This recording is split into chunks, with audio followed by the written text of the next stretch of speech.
प्रभु जीशु ख्रीष्टଙ୍କ ମହାନ ନାମର ଧନ୍ୟବାଦ ହେଉ। ପ୍ରଭୁ ଯୀଶୁ ଖ୍ରୀଷ୍ଟ ମାନଙ୍କୁ ଅନୁଗ୍ରହ ଏବଂ ଦୟାକରି ଆଜିର ଏହି ଦିବସକୁ ଦେଖାଇ ଅଛନ୍ତି। ପ୍ରଭୁ ସେ ଗୌରବ ଏବଂ ମହିମା ପାଆନ୍ତୁ। ପ୍ରିୟ ପ୍ରଭୁଙ୍କ ଲୋକମାନେ, ଆଜି ଆମେ ଆଲୋଚନା କରୁଥିବା ଯେ ଗିଫ୍ଟ ଫ୍ରମ୍ ଗଡ୍, ଈଶ୍ୱରଙ୍କ ଠାରୁ ଦାନ, ସେ ବିଷୟରେ ଆଜି ଆମେ ଆଲୋଚନା କରିବା।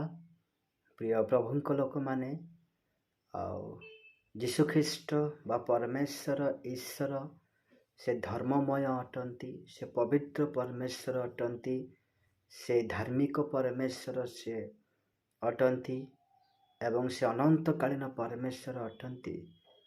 ପ୍ରଭୁ ଯୀଶୁଖ୍ରୀଷ୍ଟ ଏହି ଜଗତକୁ 2000 ବର୍ଷ ତଳେ ପ୍ରଭୁ ଯୀଶୁଖ୍ରୀଷ୍ଟ ଆସିଥିଲେ ଅନ୍ଧମାନଙ୍କୁ ଚକ୍ଷୁକୁ ଫିଟାଇବା ନିମନ୍ତେ ଏବଂ ଯେଉଁ ଲୋକମାନେ ବନ୍ଦୀ ଅବସ୍ଥାରେ ଅଛନ୍ତି ସେମାନଙ୍କୁ ମୁକ୍ତ କରିବା ନିମନ୍ତେ ପ୍ରଭୁ ଯୀଶୁଖ୍ରୀଷ୍ଟ ସେଇ ଜଗତକୁ ଆସିଥିଲେ। ଆପଣମାନଙ୍କ ନିମନ୍ତେ ଏହି ପଦ ମୁଁ ପଢ଼ିବାକୁ ଯିବି, ଯୋହନ ତାର 3:16 ପଦ। କାରଣ ଈଶ୍ୱର ଜଗତକୁ ଏଡ଼େ ପ୍ରେମ କଲେ ଯେ ସେ ଆପଣା ଅଦ୍ୱିତୀୟ ପୁତ୍ରଙ୍କୁ ଦାନ କଲେ, ଯେପରି ଯିଏକି ତାଙ୍କର ବିଶ୍ୱାସ କରେ ସେ ବିନଷ୍ଟ ନ ହୋଇ ଅନନ୍ତ ଜୀବନ ପ୍ରାପ୍ତ ହୋଇଅଛି।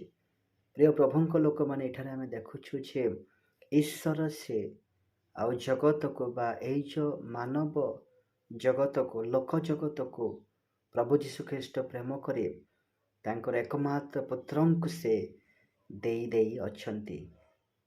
ପ୍ରିୟ ପ୍ରଭୁଙ୍କ ଲୋକମାନେ, ଯଦି ଏଠାରେ ଆମେ ଦେଖିବା, ପ୍ରଭୁ ଯୀଶୁଖ୍ରୀଷ୍ଟ ହେଉଛନ୍ତି ଜଗତ ପାଇଁ ଏକ ମହାନ ଆଶୀର୍ବାଦର ଦାନ ସେ ଅଟନ୍ତି। Jesus is the greatest gift for the human race and humankind. ପ୍ରଭୁ ଯୀଶୁଖ୍ରୀଷ୍ଟ ସେ ମହାନ ଦାନ ଜଗତ ପାଇଁ ବା ଏହି ଜଗତର ଲୋକମାନଙ୍କ ପାଇଁ ସେ ଅଟନ୍ତି। 17 ପଦ, ଯେଣୁ ଜଗତର ବିଚାର କରିବା ନିମନ୍ତେ ଈଶ୍ୱର ଆପଣା ପୁତ୍ରଙ୍କୁ ଜଗତକୁ ପ୍ରେରଣ ନ କରି ଜଗତ ଯେପରି ତାହାଙ୍କ ଦ୍ୱାରା ପରିତ୍ରାଣ ପ୍ରାପ୍ତ ହୁଏ ଏଥିପାଇଁ ତାହାଙ୍କୁ ପ୍ରେରଣ କଲେ।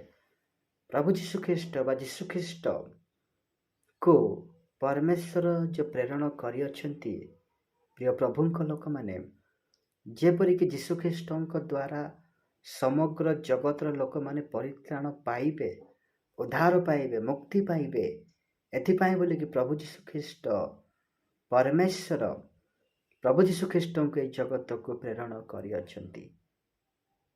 ଆଉ ଅନେକ ଲୋକ ମୁକ୍ତି ପାଇବା ନିମନ୍ତେ, ଅନେକ ଲୋକମାନେ ଶାନ୍ତି ପାଇବା ନିମନ୍ତେ, ଅନେକ ଲୋକମାନେ ଯେପରିକି ଅନୁଗ୍ରହକୁ ଜାଣିବେ, ତାଙ୍କର ଆଶୀର୍ବାଦକୁ ପ୍ରାପ୍ତ ହେବେ, ଏଥିପାଇଁ ବୋଲିକି ପରମେଶ୍ୱର ପିତା ପ୍ରଭୁ ଯୀଶୁଖ୍ରୀଷ୍ଟଙ୍କୁ ଜଗତକୁ ପ୍ରେରଣ କଲେ, ଯେପରିକି ତାହାଙ୍କ ଦ୍ୱାରା ଅନେକ ଲୋକମାନେ ମୁକ୍ତି ପାଇବେ ବା ପରିତ୍ରାଣ ପାଇବେ, ଶାନ୍ତି ପାଇବେ। ଏଥିପାଇଁ ପ୍ରଭୁ ଯୀଶୁଖ୍ରୀଷ୍ଟ ଆଉ ଏହି ଜଗତକୁ ସେ ଆସିଥିଲେ। ମାଥିଉ ତାର 1:21 ପଦରେ ଲେଖା ଅଛି, ସେ ପୁତ୍ର ପ୍ରସବ କରିବେ ଆଉ ତୁମେ ତାହାଙ୍କ ନାମ ଯୀଶୁ ଦେବ, କାରଣ ସେ ଆପଣା ଲୋକଙ୍କୁ ସେମାନଙ୍କ ସମସ୍ତ ପାପରୁ ପରିତ୍ରାଣ କରିବେ।